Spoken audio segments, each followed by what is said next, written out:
आपल्याला आज ओल्या काजूची भाजी बनवायची आहे. ओल्या काजूची भाजी बनवताना आपण गरम पाण्यामध्ये ओले काजू घालून घ्यायचे आहेत. गरम पाण्यातनं काढून ते सोलून साल काढून त्याचं 2 भाग करून घ्यायचे. त्याच्यासाठी लागणारा मसाला आपण तयार करणार आहोत. एका पॅनमध्ये तेल टाकायचं, तेल घ्यायचं. त्याच्यामध्ये आपण लसूण, आलं, मिरची घालून चांगली परतून घ्यायची. परतली लालसर झाली की त्याच्यानंतर आपण त्याच्यामध्ये कांदा टाकायचा आहे. कांदा नीट गुलाबी रंगाचा होईपर्यंत आपण चांगलं परतून घ्यायचं आहे.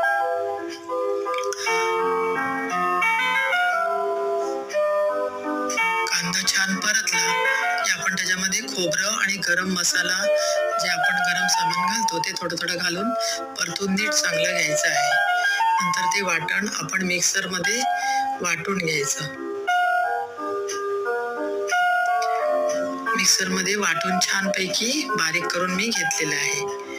आता आपण पॅनमध्ये तेल टाकून त्याच्यामध्ये कांदा परतून घ्यायचा.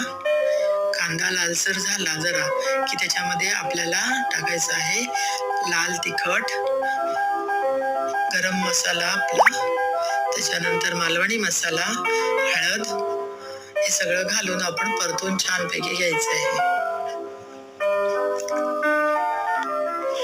छान परतून झालेलं आहे. आता त्याच्यात आपण टॅमॅटो घातलेला आहे. टॅमॅटो अवॉइड केला तरी चालेल. त्याच्यामध्ये आपण 2 बटाटे कापून घेतलेले आहेत, ते घातले.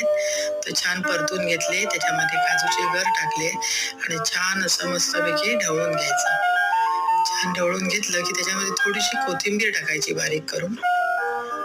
कोथिंबीर टाकली की वर मीठ घालून घ्यायचं आणि चांगलं ढवळून घेऊन त्याच्यामध्ये आपण थोडं पाणी गरम करून घालायचं आहे. म्हणजे मसाल्याचा लाल कलर जशाच तसा राहतो.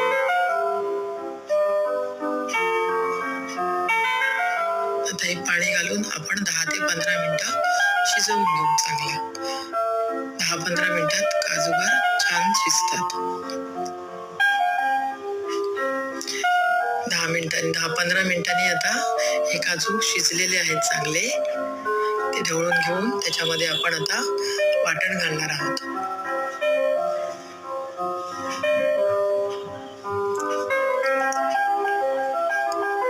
ही आपली तयार झालेली आहे काजूची भाजी. आपण आता ती सर्व करणार आहोत. प्लेटमध्ये एका काढून घेतलेली आहे. छानपैकी पोळी बरोबर भाजी.